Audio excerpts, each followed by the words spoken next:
मन के हारे हार है, मन के जीते जीत। प्रिय साथियों, प्रिय विद्यार्थियों, ये समय जो है आपका रिवीजन का चल रहा है और सीटेट के जो प्रीवियस ईयर के जो मोस्ट रिपीटेड क्वेश्चन है उनके बेस पे मैं ये 11 प्रश्न लाया हूँ जो आपके कवर करेंगे 25 प्लस क्वेश्चन को। तो आप वीडियो के साथ आखिर तक बने रहिएगा और अपना जो है नोटबुक और पेन साथ लेकर बैठिए। काफ़ी सारी चीज़ें मैं ओरली आप लोगों को बताऊँगा, तो वो आप नोट डाउन करते रहिएगा। तो इस वीडियो के साथ आपको बने रहना है आखिर तक, तब तक आप जान पाएंगे मोस्ट रिपीटेड क्वेश्चन। और मैं उम्मीद करता हूँ कि इस वीडियो से आपको 3 से 5 क्वेश्चन आपको देखने को मिलेंगे। चलिए शुरू करते हैं, क्योंकि जो ओरली चीज़ें मैं बताऊँगा तो आप नोट डाउन करते रहना। बाकी आप लोगों को ये वीडियो कैसी लगेगी आप कमेंट करना, और कमेंट के आधार पर मैं एक डिटेल वीडियो जो है आपकी मैथ के लिए आऊँगा। तो प्लीज़ चलिए शुरू करते हैं, और चैनल को अगर सब्सक्राइब नहीं किया तो प्लीज़ जुड़ जाना। तो देखिएगा, पहला क्वेश्चन यहाँ पर मैंने लिया है आप लोगों के लिए। ये भी आपका आया हुआ क्वेश्चन है अलग अलग आपका टेट की परीक्षाओं में, कि 138 डिग्री का संपूरक कोण क्या है। तो देखिए, इसके लिए पहले आपको जाना होना चाहिए कि संपूरक कोण कहते किसे हैं। तो प्रिय विद्यार्थियों, दो ऐसे कोण जिनका योगफल जो है आपका 180 डिग्री हो, उनको संपूरक कोण कहते हैं। ठीक है, तो यहाँ पर आपको देखो एक कोण दिया हुआ है, आपका दूसरा निकालना है। तो सीधा सीधा क्या करेंगे आप, 180 में से जो मान आपका दिया है, यानी कि 138 दिया है, इसको जब आप घटाएंगे तो ये 42 आएगा। तो इसका मतलब हो गया कि 138 डिग्री का संपूरक कोण जो होगा वो आपका 42 डिग्री होगा। तो इसका सही उत्तर हो गया 42 डिग्री। तो इस प्रश्न का सही उत्तर है 42 डिग्री। अब कुछ चीज़ें ओरली समझिए आप लोग, कोणों के प्रकार। ठीक है, कोणों के प्रकार में देखिएगा, आप बच्चों को मैं बता दूं, सभी विद्यार्थियों को, कि देखो 0 डिग्री का जो कोण होता है उसे आप शून्य कोण कहते हैं। क्या कहते हैं? शून्य कोण। 0 डिग्री के कोण को क्या कहते हैं? शून्य कोण कहते हैं। बड़ा सिंपल सी बात है। उसके बाद में देखिएगा, आप नोट डाउन करते रहिएगा, 1 डिग्री से लेके आपका 89 डिग्री तक, 1 डिग्री से लेके 89 डिग्री तक के जो कोण हैं वो न्यून कोण कहलाते हैं। क्या कहलाते हैं? न्यून कोण। 1 डिग्री से लेके 89 डिग्री तक के जो कोण हैं वो न्यून कोण कहलाते हैं। आपको ऑप्शन दे देगा, सीधा सीधा पूछ लेगा कि निम्नलिखित में से कौन सा कोण न्यून कोण है। आपको ऑप्शन दे देगा 90 डिग्री से बड़े कोण होंगे। ठीक है, यहाँ 90 डिग्री से बड़े कोण होंगे, और एक कोण कोई ऐसा होगा जो 90 डिग्री से छोटा होगा, यानी 1 डिग्री से 89 डिग्री तक का कोई भी। तो दूसरे शब्दों में आप ऐसे कह सकते हैं कि 90 डिग्री से जो छोटे कोण होते हैं उनको न्यून कोण कहते हैं। तो आप समझ जाएंगे, इस प्रकार के प्रश्नों को आप कर लेंगे। जो 90 डिग्री से छोटा है उसको आप टिक कर देंगे, आपका उत्तर सही हो जाएगा। उसके बाद में देखिएगा, आप लोगों को नोट करते रहेगा, न्यून कोण के बाद में समकोण। समकोण सीधा सीधा 90 डिग्री के कोण को कहते हैं। तो क्वेश्चन किस तरह से हो सकता है कि समकोण कितने डिग्री के कोण को कहते हैं, तो आपको ऑप्शन दे देगा, उसमें 90 डिग्री आपको मिलेगा, उससे आप लोगों को टिक करना है। उसके बाद में आता है अधिक कोण। तो अधिक कोण क्या होता है आपका, थोड़ी देर हम इसको बस ऑप्शन को टिक रहने देते हैं, बाकी हटा देते हैं चीज़ें। तो इसका सही उत्तर जैसे कि आप लोगों ने जाना 42 डिग्री। कैसे आया? 180 में से आपने क्या किया था, ये जो है यहाँ पर, इसको देखिए, मैं सीख रहा हूँ चीज़ें धीरे धीरे, तो माफ़ करिएगा इस चीज़ के लिए। तो 180 में से हमने क्या करा था, घटा दिया था इसको। ठीक है, 138 को, और हमारा जो 42 डिग्री आएगा घटा के, वही जो है हमारा यहाँ पर उत्तर हो गया था। तो अब हम बात करते हैं अधिक कोण की। तो आपने जाना शून्य कोण जाना, आपने न्यून कोण के बारे में जाना, आपने समकोण के बारे में जाना। अब देखो, जो कोण 90 डिग्री से बड़े हों, यानी कि 90 डिग्री से जस्ट बड़ा 91 डिग्री का कोण हो गया, 91 डिग्री से, और 180 डिग्री से छोटे हों, यानी कि 179 तक आपके जाएंगे। तो 91 डिग्री से लेके 179 डिग्री तक, ठीक है, यानी 90 डिग्री से बड़े और 180 डिग्री से जो छोटे कोण होते हैं उन्हें अधिक कोण कहते हैं। तो ध्यान रखना, अधिक कोण क्या कहते हैं? अधिक कोण। ठीक है, कौन से होते हैं ये? जो 91 डिग्री से लेके आपका 179 डिग्री तक होते हैं। तो क्वेश्चन किस तरह से हो सकता है, निम्नलिखित में से कौन सा कोण अधिक कोण है। आपको दे देगा 180 डिग्री से बड़े भी दे सकता है, जैसे कि मानो मैं यहाँ पर ऑप्शन ले लेता हूँ आप लोगों के लिए, आप समझ जाना। एक ऑप्शन ले लिया मैंने 120 डिग्री, ठीक है, एक ऑप्शन ले लिया मैंने जो है 95 डिग्री, एक ऑप्शन ले लिया मैंने 180 डिग्री को ही ले लिया, और एक ले लिया मैंने 270। ठीक है, तो देखो इस जो परिभाषा है, यानी कि ये जो चीज़ आप लोगों ने नोट की है, याद रखी है, तो अधिक कोण वाले केस में क्या करेंगे आप, 95 डिग्री इसका जो है सही उत्तर हो जाएगा। ठीक है, तो आगे बढ़ते हैं। तो अधिक कोण के बारे में भी आप समझ गए।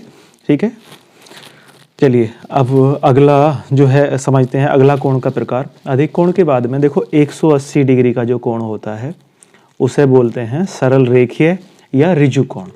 क्या बोलते हैं इसको? सरल कोण बोल दो। ठीक है, क्या बोल सकते हैं इसे आप?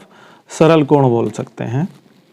180 डिग्री के कोण को सरल कोण बोलेंगे या ऋजु कोण बोलेंगे। ठीक है, तो आप समझ जाएंगे 180 डिग्री का कोण जो है ऋजु कोण आपका हो गया। ठीक है, लिख लीजिएगा, मुझ पे थोड़ा सा ये चीज़ें चलाने में। ठीक है, ऋजु कोण हो गया। उससे बाद में 180 डिग्री से जो बड़े हों, ठीक है, और देखो 359 तक, ठीक है, 359 डिग्री तक, इस प्रकार के कोणों को बोलते हैं बृहत कोण। क्या बोलते हैं? बृहत कोण। यानी कि वे कोण जो 180 डिग्री से बड़े हों, ठीक है, यानी कि 181 से लेके आप मान लीजिएगा 181 से लेके आपका 359 डिग्री तक के जो कोण हैं वो आपके बृहत कोण कहलाएंगे। तो ये चीज़ आपको ध्यान रखना है। तो इस प्रकार के प्रश्नों में मतलब हो सकता है कि निम्नलिखित में से कौन सा बृहत कोण है।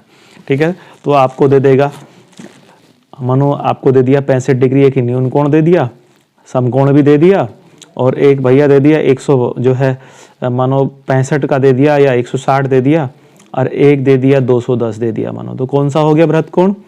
देखो ये वाला जो है न्यून कोण हो गया, ये समकोण हो गया आपका, ये जो है आपका अधिक कोण हो गया। ठीक है, तो आपको जो आपका सही उत्तर होगा वो 210 वाला होगा बृहत कोण, क्योंकि ये 180 डिग्री से बड़ा है और 359 से छोटा है। फिर प्रिय विद्यार्थियों, जो आपका सबसे बड़ा कोण होता है वो 360 डिग्री का ही होता है, और उस कोण को हम कहते हैं समकोण कोण। तो कोणों के बारे में आप सब जानकारी ले चुके हैं। तो एक चीज़ और मैं यहाँ देखिए रह गई है, आप लोगों को बता देना चाहता हूँ। तो जैसे ये संपूरक कोण का क्वेश्चन आया आपने, और आपने इसमें 180 में से जो है इसको घटा लिया। ठीक है, संपूरक कोण वाले केस में आपने क्या करा, 180 डिग्री में से घटा लिया। तो एक चीज़ आती है आपकी कोटिपूरक कोण करके, एक चीज़ आती है आपकी कोटिपूरक कोण करके आती है। तो कोटिपूरक कोण किसे कहते हैं वो चीज़ें आप समझ लीजिए, उस पर भी क्वेश्चन अक्सर जो है आपका आता रहता है। तो कोटिपूरक कोण या पूरक कोण जो होते हैं वो दो कोण होते हैं जिनका योग जो है आपका 90 डिग्री हो। ठीक है, तो ऐसे दो कोण लिख लीजिए आप। कोटिपूरक कोण किसे कहते हैं? कोटिपूरक या पूरक कोण। ऐसे दो कोण जिनका योगफल जो है 90 डिग्री हो, उन्हें जो है आप क्या कहेंगे? कोटिपूरक या समकोण, कोटिपूरक या पूरक कोण कहेंगे। तो यहाँ पर जैसे आपने ये सवाल हल किया था, 180 में से 138 को आपने घटाया था, और एक घटा के आपका 42 डिग्री उत्तर आ गया। तो ऐसे ही उसमें से क्या करेंगे, जब एक कोण दिया होगा तो आप दूसरे कोण को प्राप्त करने के लिए क्या करेंगे? 90 में से घटा देंगे। जैसे मानो हमने एक ले लिया, 30 ले लिया, एक कोण जो है 30 डिग्री का, या बोल दे 30 डिग्री का जो है कोटिपूरक कोण क्या होगा, तो 90 में से 30 घटा लो, 60 डिग्री आपका उत्तर आ जाएगा। तो उम्मीद करता हूँ ये कोणों का जो कॉन्सेप्ट है ये प्रश्न 1 में आप यहाँ पर समझ चुके हो। उसके बाद में अगले क्वेश्चन पे चलते हैं। अगला क्वेश्चन है हमारा कि गणित सार संग्रह के लेखक जो हैं। ऑप्शंस आपको दे रखे हैं, और देखो जो गणित से संबंधित आपकी बुक्स होती हैं, जो मेन अपने गणितज्ञ हैं, तो भारतीय गणितज्ञों से संबंधित ही मुख्यतः प्रश्न आते हैं। तो ये आपको याद होने चाहिए। और यहाँ पर जो आप चारों ऑप्शन दे रखे हैं, ये चारों भारतीय जो है प्रसिद्ध जो है गणितज्ञ हैं। अगर हम आर्यभट्ट जी की बात करें तो देखो ये, इस प्रश्न का उत्तर बता दूं पहले आपको मैं। इस प्रश्न का सही उत्तर है, गणित सार संग्रह के जो लेखक हैं वो महावीराचार्य जी हैं। तो इसका सही उत्तर है आपका महावीराचार्य जी। अब ओरली कुछ चीजें आप लोग नोट कर लीजिएगा, जैसे कि यहाँ पर दिया हुआ है ऑप्शन ए में आर्यभट्ट दिया हुआ है। तो आर्यभट्ट गणित में क्या योगदान है इनका? तो देखो भारतीय गणित का जनक, भारतीय गणित का जनक किसे कहा जाता है? आपको मानो ये चारों ऑप्शन ही होते तो इसमें से उस समय उत्तर आप आर्यभट्ट करते। तो आपको याद रखना है या लिख लीजिएगा कि भारतीय गणित का जनक आर्यभट्ट को कहा जाता है। ठीक है, तो ये लोग आप समझ गए होंगे। और आर्यभट्टीय नामक इन्होंने पुस्तक लिखी है, आर्यभट्टीय। ठीक है, तो अगर ये आए कि वैसे आर्यभट्टीय वाला तो बिल्कुल आसान है, उनके नाम से मिला जुला है। तो यहाँ पर हो गया, ये हम कवर कर चुके हैं गणित सार संग्रह के जो लेखक हैं महावीराचार्य जी को, आर्यभट्ट जी को। अब जो बी ऑप्शन पे थोड़ी नजर डालिएगा, देखो भास्कराचार्य, तो इनको भास्कर द्वितीय भी बोलते हैं, यानी कि भास्कर द्वितीय, आपको याद रखना है, भास्कर द्वितीय भी इनको बोलते हैं। ठीक है, भास्कर द्वितीय भी बोलते हैं। भास्कराचार्य जी को। और देखो इनकी जो पुस्तकें हैं, कई सारी पुस्तकें हैं, जैसे लीलावती, वो आप लिख लेंगे भास्कराचार्य लिख के, उसके आगे नाम लिख लिएगा, जो डैश डैश करके आप लिख लो लीलावती, जो अंकगणित से रिलेटेड है। बीजगणित से रिलेटेड है। एक है इनकी ग्रह गणित, जो ग्रहों की गति से रिलेटेड है, और गोलाध्याय गोले से रिलेटेड है। तो 4 इनकी फेमस जो है पुस्तकें हैं, लीलावती, बीजगणित, ग्रह गणित और गोलाध्याय। किसकी है ये? भास्कराचार्य जी की। ये भास्कर द्वितीय करके भी अगर आपका आता है तो भास्कराचार्य जी के ही बारे में बात हो रही है, ये आप समझ जाना। ठीक है, लास्ट ऑप्शन है हमारा ब्रह्मगुप्त। ठीक है, तो ये भी एक प्रसिद्ध गणितज्ञ रहे हैं। और देखो बृहस्पति सिद्धांत करके, ठीक है, इन्होंने जो है आपका बुक दी है, लिख लेंगे आप बृहस्पति सिद्धांत। उम्मीद करता हूँ कि आप लोगों ने ये पढ़ रखा होगा। ठीक है, और द्विघात समीकरण को इसमें जो है बड़ा अच्छे से डिफाइन किया गया है बृहस्पति सिद्धांत में। और इनका एक अन्य जो पुस्तक है उसे बोलते हैं खंड खाद्यक, ठीक है, या खंड खाद्य पद्धति। तो ये इनकी 2 पुस्तकें हैं ब्रह्मगुप्त जी की। कौन कौन सी? बृहस्पति सिद्धांत और खंड खाद्यक या खंड खाद्यक पद्धति। ये चीज आप याद रखेंगे। तो हमने दूसरे क्वेश्चन में भी कई सारे क्वेश्चन किए। अब हम तीसरे क्वेश्चन की तरफ बढ़ते हैं। तीसरा क्वेश्चन है हमारा विभाजनी का प्रयोग किया जाता। तो ये सिंपल सा क्वेश्चन है। ठीक है, विभाजनी क्या है? देखो 2 बिंदुओं से मिलकर बनता है रेखाखंड। ठीक है, और रेखाखंड की लंबाई मापने के लिए क्या प्रयोग करते हैं आप? विभाजनी, ठीक है, का प्रयोग करते हैं। चलिए, तो आसानी क्वेश्चन है। उसके बाद में आगे बढ़ते हैं हमारे चौथे क्वेश्चन की तरफ। चौथा क्वेश्चन है कि पहले संख्या 350, यहाँ पर 350 ना हो, कोई भी संख्या क्यों ना हो, आपको ध्यान रखना है, को 20% से बढ़ाकर पुनः 20% कम कर दिया गया, अंततः वृद्धि या कमी का प्रतिशत क्या होगा? तो सभी लोग नोट करके लिख लो। ठीक है, यहाँ पर नोट करके लिख लेंगे सभी लोग। देखिए, मैं कोशिश कर रहा हूँ, ये चीज़ें मुझे धीरे धीरे मैं सीख जाऊँगा आप लोगों को ये इस तरह से वीडियो बनानी, मुझे बताना पड़ रहा है आप लोगों को, क्योंकि चलिए कोई नहीं। तो पहले जो संख्या है 350 को 20% बढ़ाकर और बाद में 20% जो है कम कर दिया गया। तो आप सबको एक चीज़ ध्यान रखनी है, जब किसी संख्या में उतने प्रतिशत की ही वृद्धि हो और बाद में उतने प्रतिशत की कमी हो, या पहले कमी हो और सेम प्रतिशत की बाद में वृद्धि हो जाए, तो इस प्रकार के प्रश्नों में हमेशा ध्यान रखना, जो ये प्रतिशत दिया हुआ है इसका वर्ग करके 100 से भाग कर देना और इतने प्रतिशत की कमी होगी, हमेशा ध्यान रखना। तो जैसे यहाँ पर 20% है तो 20 का वर्ग कर देंगे आप, जो कि 400 बैठा। ठीक है, 20 का वर्ग 400 बैठा और इसे 100 से भाग कर दोगे तो ये 4 बार कट जाएगा। तो आप क्या कह सकते हो, इस प्रश्न का उत्तर जो है 4% आपका आ जाएगा। इस प्रकार के प्रश्नों का उत्तर क्या होता है आपका, जो है आप x² बटा 100 करके, जो यहाँ पर मैंने बताया, इसको आप कर देंगे और ये आपका उत्तर आ जाएगा। तो इस प्रश्न का सही उत्तर है आपका 4%। ठीक है, 20 और 20 की गुणा करके, ठीक है, आप दोनों ने आपने क्या कर दिया, 100 से भाग कर दिया। ये बेसिक फॉर्मूला आप ध्यान रखें, ये जो फॉर्मूला है आपका x प्लस y आपका प्लस xy बटा 100 से लिया गया है। और इसमें देखो, अगर कोई संख्या में पहले मानो 20% बढ़ रही होती, यही प्रश्न होता और बाद में बढ़ाने का जिक्र होता, तब इस फॉर्मूले को लेते। इस फॉर्मूले को जैसे भी दे, वृद्धि कमी कमी वृद्धि या कमी कमी, तो आप उसी हिसाब से इसमें अपना साइन रख लेना। ठीक है, कुछ मैं इस फॉर्मूले के अन्य टाइप भी आपको बता देता हूँ। तो ये तो जब हमारा सेम प्रतिशत की वृद्धि और सेम प्रतिशत की कमी हो रही थी, तो तब हम क्या करते हैं, इस प्रतिशत का वर्ग करके 100 से भाग कर देते हैं, जो इस सवाल में हुआ। ठीक है, अन्य क्या कंडीशन हो सकती हैं आपके लिए, तो वो मैं देखो बता रहा हूँ आप विद्यार्थियों को, आप नोट डाउन कर लीजिएगा। पहले क्या हो सकती है, वृद्धि हो रही है, ठीक है, बाद में कमी हो रही है, तो -y करेंगे। और देखो इसका साइन क्या है, प्लस है, यहाँ पर साइन क्या है, माइनस। इन दोनों की गुणा का जब करोगे तो प्लस माइनस माइनस होता है, तो xy बटा 100। ठीक है, ये हो जाएगा। अब देखो उदाहरण के लिए हम मान लें किसी सवाल में, मानो यही सवाल होता, इसमें हमारे क्या है 30% वृद्धि होती पहले, तो यहाँ 30 लिख लेते, बाद में 20% की कमी होती तो यहाँ 20 लिख देते, और यहाँ पर क्या है फिर माइनस के बाद इसकी क्या करते हैं हम, गुणा करते। 30 और 20 की गुणा कितनी हो जाती, 3 दूनी 6, यानी कि 600 आ जाती हमारी। और 600 को हम किससे भाग कर लेते, 100 से भाग कर लेते, तो ये 6 बार कट जाता। तो कुल मिलाकर आप देख रहे होंगे, तो ये माइनस माइनस वाले तो 20 और 6 हो गए 26, माइनस के 26 हो जाते, और 30 में से आपके 26 कट के, तब भी जो है ये वाला जो प्रश्न है जो बनता हमारा 30-20 वाला, इसका 4% उत्तर आ जाता। उम्मीद करता हूँ कि इसके अन्य प्रकार आप खुद समझ जाएंगे कि बाद में पहले जो है कमी हो रही है, बाद में वृद्धि हो रही है, तो आप इस तरह से इस प्रकार के प्रश्नों को करेंगे। ठीक है, पहले जो है क्या हो रही है, कमी हो रही है, बाद में भी कमी हो रही है, तो आपका ये जो साइन है माइनस प्लस माइनस की गुणा करके प्लस बन जाएगा और x/100। ठीक है, प्रतिशत अलग अलग हो सकते हैं, सेम हो सकते हैं, तो मैंने आपको बता दिया क्या करना है, x²/100 करना अगर वृद्धि कमी वाला जिक्र हो रहा है तो सेम प्रतिशत में।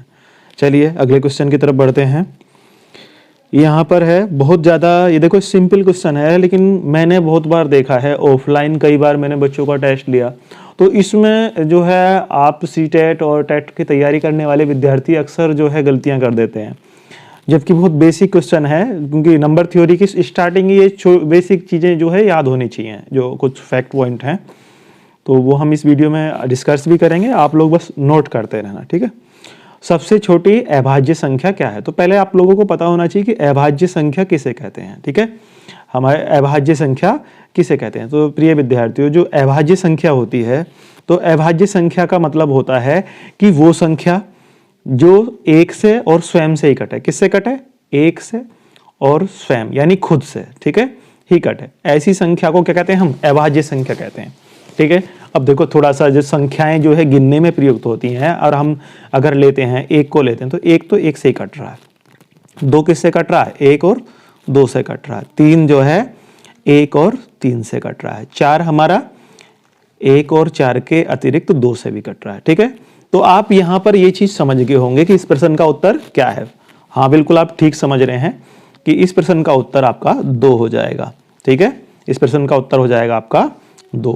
तो प्रिय विद्यार्थियों यहां पर आपको मैं ये भी बता दूं कि 2 एकमात्र क्या है, सम संख्या है जो कि अभाज्य भी है।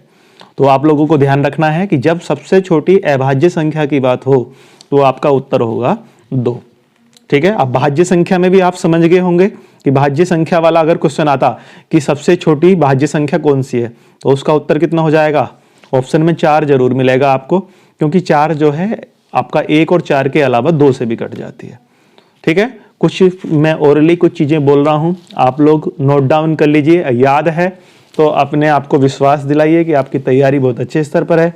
चलिए क्वेश्चन है, सबसे छोटी प्राकृतिक संख्या कौन सी है, तो सबसे छोटी प्राकृतिक संख्या होती है विद्यार्थियों 1।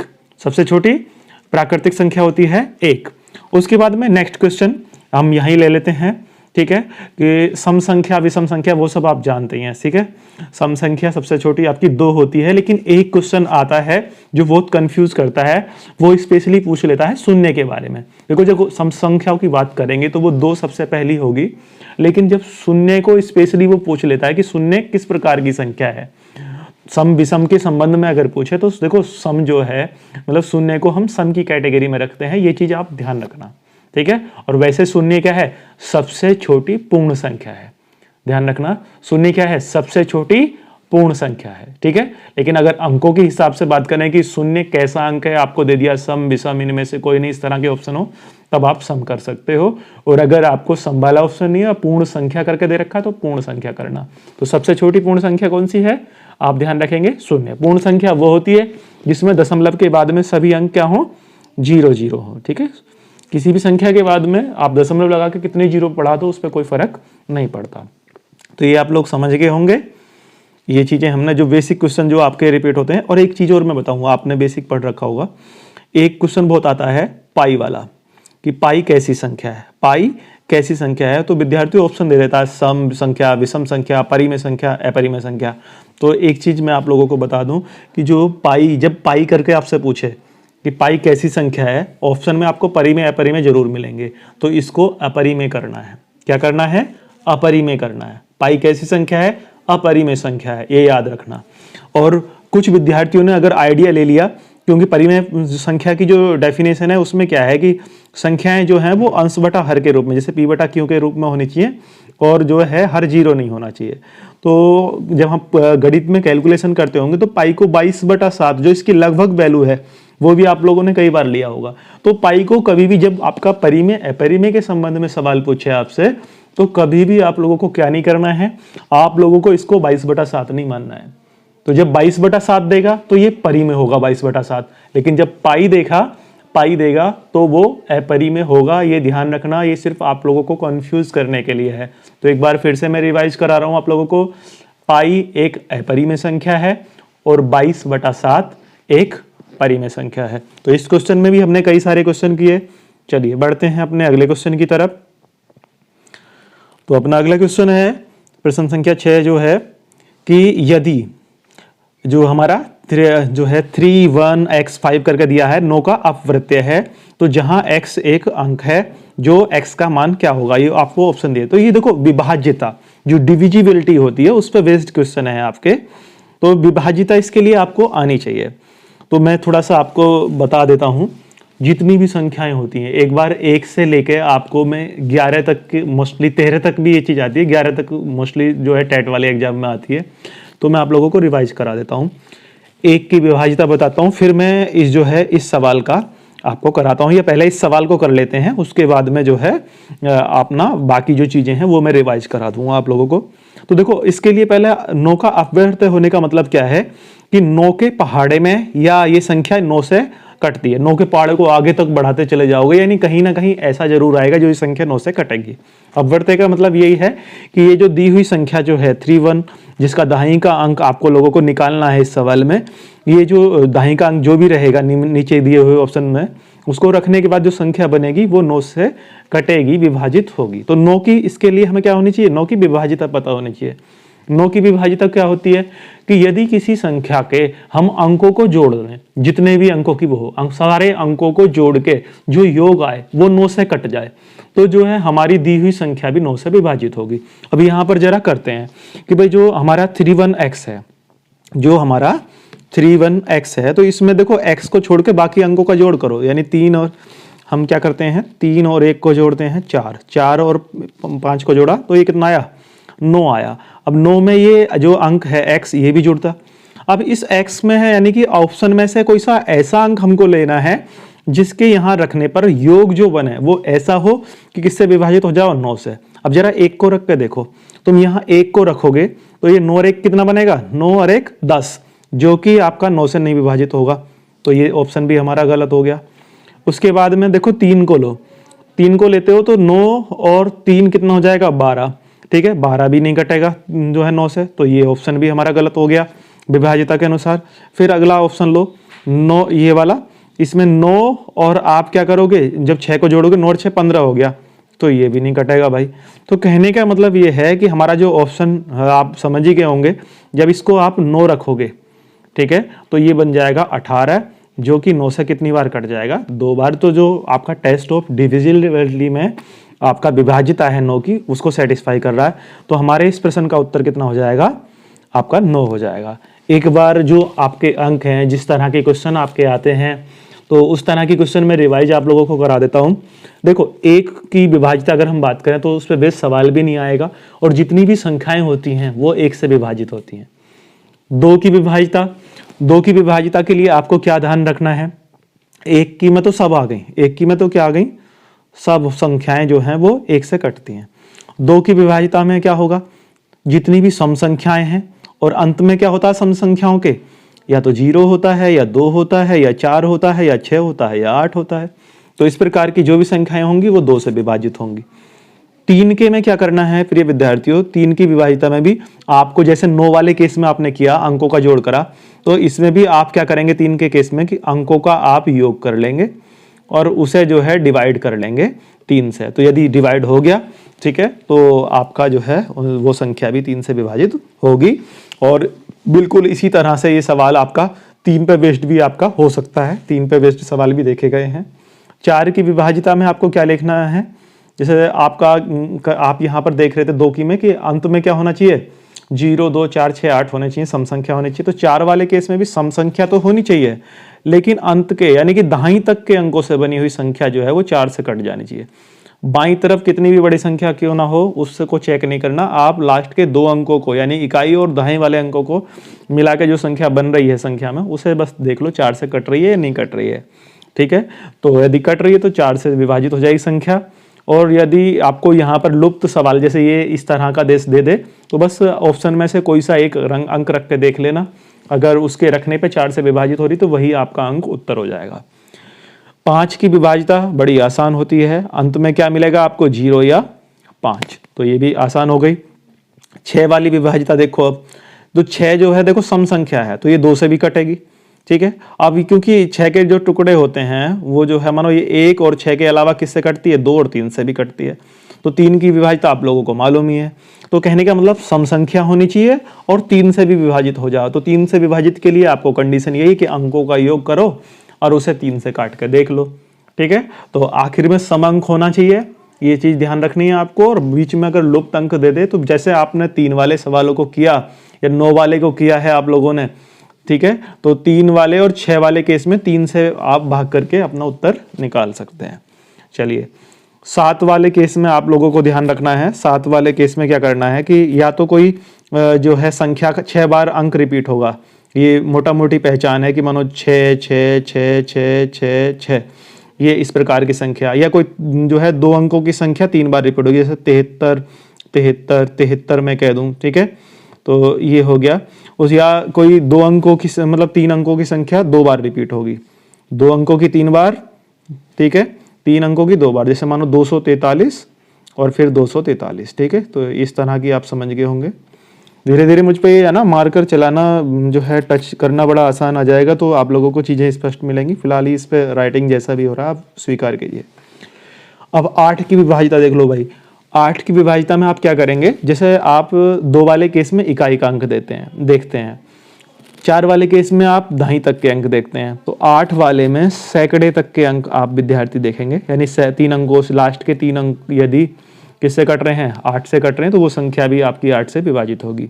जैसे कि देखो कोई भी मानो आखिर के 3 अंकों में वो 1 अंक लुप्त कर देगा, तो इसी पे बेस्ड आपका ये सवाल बन जाएगा, जैसे कि ये आपका ये सवाल दिया हुआ है।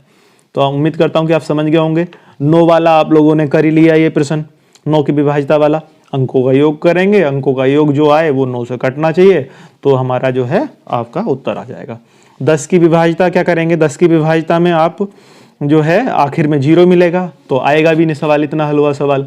11 की विभाज्यता हाँ थोड़ी सी इजी मतलब कठिन है, इजी नहीं है वो, तो उसका जो है मैं अगली जो वीडियो, अगर ये वीडियो आपको पसंद आती है, इसका आपका पॉजिटिव रिस्पॉन्स मिलता है, तो मैं 11 पे विभाजित एक सवाल भी लेकर आऊँगा। और मोटा मोटी आप लोगों को बता दूँ, 11 में आप क्या करेंगे, संख्या चाहे कितने भी अंकों की क्यों ना हो, उसके पहले, तीसरे, 5वें, 7वें इस प्रकार विषम स्थानों के अंकों का योग कर लेंगे। दूसरे, चौथे, छठे, 8वें सम स्थानों के अंकों का योग अलग अलग कर लेंगे, उन दोनों का अंतर बड़े में से छोटा घटा लो, ठीक है। तो बस कंडीशन ये है, या तो 0 आए या 11 से कोई विभाजित संख्या। 11 से विभाजित संख्या कौन कौन सी हो सकती है, 11, 22, जो 11 के पहाड़े में आती है, ठीक है। तो इस तरह से आप लोगों को कर लेनी है। उम्मीद करता हूं कि आप लोग समझ गए होंगे ये 11 तक की विभाज्यता। 11 वाला सवाल बहुत देखा गया है, जैसे ये 9 का आया है, तो मैं अगली वीडियो में कवर करूंगा उस क्वेश्चन को, और ये वीडियो बहुत जल्दी दूंगा। कल मैं आप लोगों को एक डिटेल वीडियो शुरू से आखिर तक की सब पे बना के आप लोगों को दे दूंगा, यदि आपकी इच्छा हो तो। नहीं तो अब दबा के रिवाइज कीजिए आप लोग। मैं थोड़ा लेट तो हो ही गया, कोई बात नहीं है, आगे नेक्स्ट टाइम देखेंगे। चलिए अगले प्रश्न की तरफ चलते हैं। अब देखो प्रिय विद्यार्थियों, यहाँ पर आप देख रहे हैं ये एक संख्या है जिसमें केवल एक से मिलकर बनी है ये, यानी कि सभी स्थानों पर एक ही है। और जो है यहाँ पर आप देख रहे हैं कि एक जो आया है वो आपका 9 बार आया है, और ये क्या कर रहा है, 111 से भाग करवा रहा है, ठीक है। तो आप लोग समझ गए होंगे, जब पहले वाले 111 वाले पार्ट को आप हल करेंगे, यानी हम लिख लेते हैं इस सवाल को जिस तरह से आप लोग करते हैं, इधर आप भाजक को रखते हैं 111 को, इधर आप 1 2 3 4 5 6 7 8 9 हमने ये रख लिया।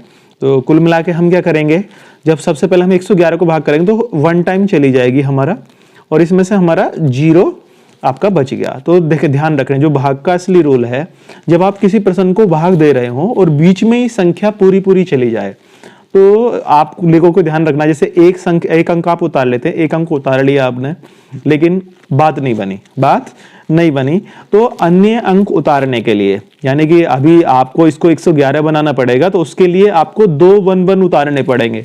तो उसके लिए आप क्या करेंगे, एक 0 बढ़ाएंगे तो आप 1 अंक उतार सकते हैं, अगला 0 बढ़ाएंगे तो फिर अगला 1 अंक उतार सकते हैं, ठीक है।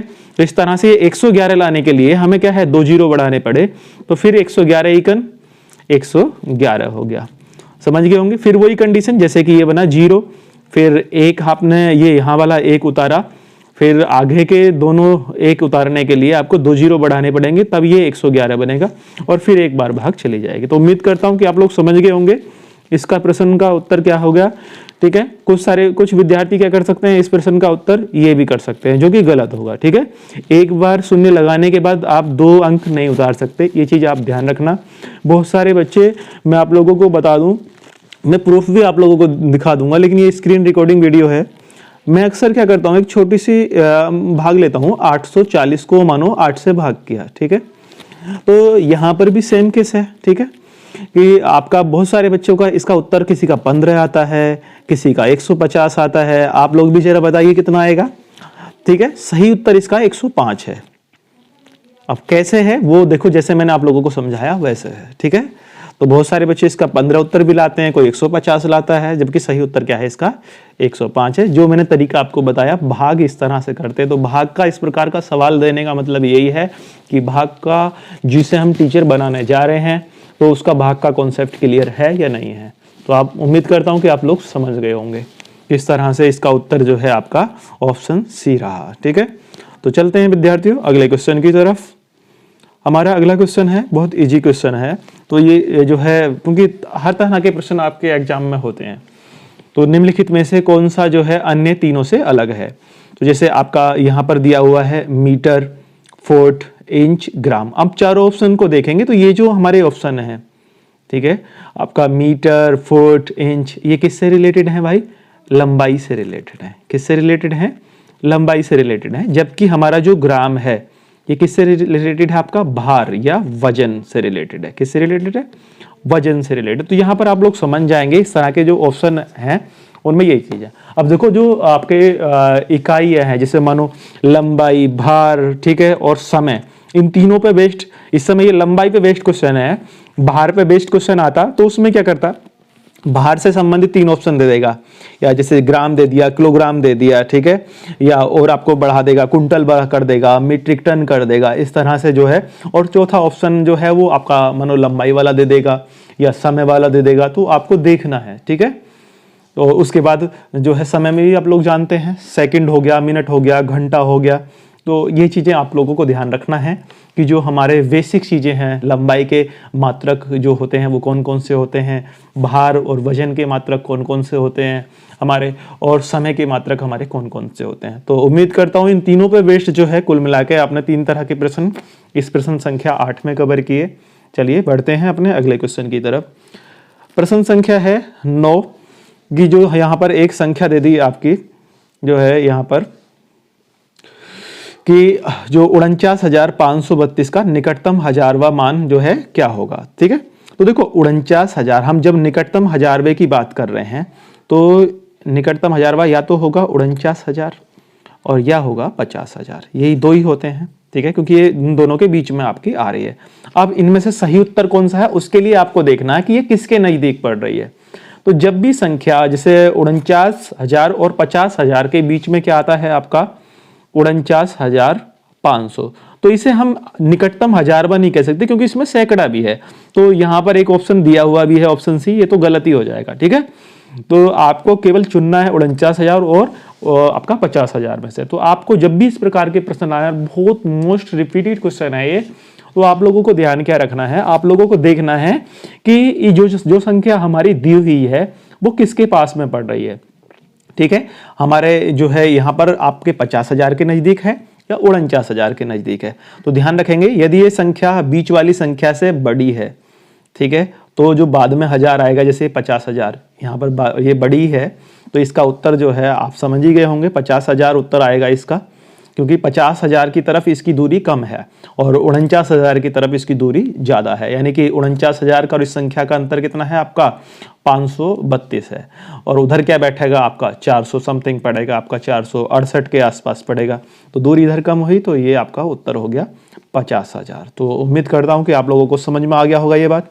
चलिए अपने 10वें प्रश्न को लेते हैं। आपका प्रश्न संख्या यहाँ पर 10 दी हुई कि हिंदू अरबी जो संख्याकन पद्धति में 4 अंकों वाली कितनी संख्याएं हैं। यानी जो भी आप ये गिनती लिखते हैं 1 से लेकर जो कि अनंत तक जाती है, 1 2 3 4 5 6 7 8 9, आपका इनका कभी क्या नहीं होगा, अंत नहीं होगा, तो आखिरी संख्या कोई बता ही भी नहीं सकता, तो अनंत होगी वो। तो इन संख्याओं में 4 अंक की संख्याएं भी, 1 अंक की भी आएंगी, आपकी 2 अंक की भी संख्याएं आएंगी, 4 अंक की भी आएंगी, 5 की भी आएंगी। तो ये किसी पे भी बेस्ड आपका 4 की जगह कुछ भी हो सकता है, ठीक है। तो आप लोगों को क्या ध्यान रखना है, अब देखो 1 से 9 तक ये जो 1 अंक की हैं, तो आप लोगों को मालूम है 9 होती हैं। कितनी होती हैं? 9 होती हैं। 1 अंक की कितनी होती हैं? 9 होती हैं। मैं पहले इस सवाल को आप लोगों को करा देता हूं। इसमें करना क्या होता है आपको, जैसे 4 अंकों की आपसे पूछा है कि 4 अंक की कुल कितनी संख्या है हमारी इसी दशमलव पद्धति में, ठीक है। 4 अंकों की हमारी कितनी संख्या है इस दशमलव पद्धति में, तो हमें करना क्या है, हम लोगों को करना है कि जितने अंकों की पूछा हमसे उतने अंकों की बड़ी संख्या ले लेनी है। जैसे 9999 4 अंकों की बड़ी संख्या होगी। अब इसमें से 4 से 1 कम यानी कि 3 अंकों की बड़ी संख्या को घटा देना है। 5 की ले वे, 5 की पूछे आपसे, तो 5 अंकों की बड़ी संख्या 99,999 लेकर उसमें से 4 अंकों की जो है बड़ी संख्या 9,999 घटा देना, ठीक है। तो ये इस सवाल को आप घटाएंगे तो अंत में ये 3 जीरो आपके आ जाएंगे और यहाँ 9 बच जाएगा। तो इस प्रश्न का उत्तर आप लोग समझ गए होंगे कि इस प्रश्न का उत्तर जो है 9000 आएगा हमारा, ठीक है। जब 1 वाला सवाल हो, जैसे 1 वाला, तो 1 अंक की आप लोगों को मालूम है 1 अंक की कुल संख्या कितनी होती है आपकी? 9 होती है। 1 अंक की संख्या कितनी होती है आपकी? 1 अंक की संख्या होती है 9, ठीक है। अब 2 अंकों की निकालनी हो तो क्या करोगे, 99 में से 9 को घटाओगे तो ये 90 होती हैं। कितनी होती हैं? 90। 3 अंकों की निकालोगे तो क्या करोगे, 99 में 999 में से 99 घटा दोगे, कितनी आ जाएंगी ये? 900 आ जाएंगी। उम्मीद करता हूँ ऐसे ही आप निकालना समझ जाएंगे, ठीक है। कितने भी अंकों की आपसे संख्या पूछे कि कुल संख्याएं कितनी होती हैं, तो आप इस तरह से निकाल लेते हैं। जितने अंकों की पूछी हैं उतने अंकों की बड़ी संख्या में से उससे 1 कम अंकों की बड़ी संख्या घटा देना, आपका उत्तर आपको ऑप्शंस में मिल जाएगा। जिस प्रकार यहाँ पर 9000 है, हमने 9999 जो कि 4 अंकों की बड़ी संख्या है, इसमें से 3 अंकों की बड़ी संख्या 999 को घटा दिया। तो उम्मीद करता हूँ कि ये जो सारी चीज़ें हैं, इस तरह के क्वेश्चन आएंगे तो आप बिल्कुल छोड़ के नहीं आएंगे, अपना जो है क्वेश्चन कर देंगे। चलिए अगले प्रश्न की तरफ बढ़ते हैं। लास्ट प्रश्न है आपका, तो यह है, निम्नलिखित में से किस विभाजन में शेष उससे अधिक होगा जब आप 176 को 3 से विभाजित कर रहे हो। तो देखो यहाँ पर एक 3 की विभाज्यता वाला भी एक प्रकार से सवाल आ गया, आप ध्यान रखेंगे यहाँ पर। तो 176 तो पहले से 3 से भाग आप करके देखते हैं। तो देखो अगर वैसे जो मैंने आपको विभाज्यता बताई थी कि अंकों का योग करके 3 से भाग करके देखेंगे, तो देखो ये 1 7 8 8 6 14, यानी अगर ये 12 होता, यानी 6 की जगह अगर हमारा 4 होता, ये 2 जो फालतू है ये ना होता, तो हमारी ये संख्या 174 होती, 3 से कट जाती। तो यहाँ पर आप ये चीज समझ गए कि इस वाले प्रश्न में 2 शेष आएगा, ठीक है। ये चीज आपके दिमाग में चलनी चाहिए और विभाज्यता आप लोगों को मालूम होनी चाहिए। अब देखो कहने का मतलब इस प्रश्न में हमें करना क्या है कि हमारा जो चारों ऑप्शन है, इनमें हम चारों ऑप्शन में अलग अलग संख्या से भाग हो रही है, तो हमें क्या करना है, जो शेषफल है हमारा 2 से ज्यादा आना चाहिए।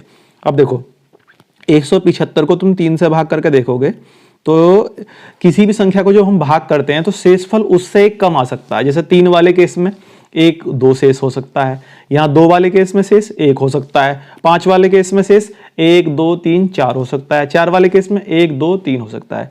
यानी शेषफल जो बचता है वो संख्या से 1 कम बच सकता है आपका, ये चीज आप लोगों को ध्यान रखनी है, ठीक है। तो 3 वाले केस में तो 2 ही बचेगा, ठीक है। तो ये तो गलत हो जाएगा, क्लियर। 2 वाला केस भी गलत हो जाएगा और यहाँ पर पूरी पूरी भाग हो भी रही है। 4 वाले केस में चेक कर लो एक बार, क्योंकि 4 वाले केस में भी आपको जो है 1 से लेकर 3 तक मिल सकता है।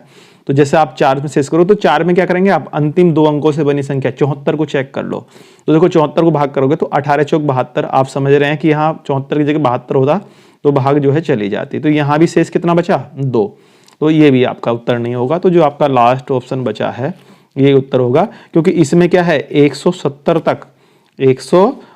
तक जो है संख्या हमारी जो है भाग हो जाती है, और ये जो 3 बच रहा है यही हमारा ज्यादा है, जो कि 2 से क्या है ज्यादा है। तो उम्मीद करता हूं कि ये जो है चीजें आपको समझ में आई, किस तरह से जो शेष वाला कॉन्सेप्ट है, शेष कितना तक बच सकता है, किसी संख्या से 1 कम जो है शेष बच सकता है, ठीक है। तो आप लोग यहाँ तक बने रहे, इसके लिए आपका बहुत बहुत धन्यवाद। चैनल अगर अभी तक आप लोगों ने सब्सक्राइब नहीं किया है प्लीज सब्सक्राइब कर लीजिए।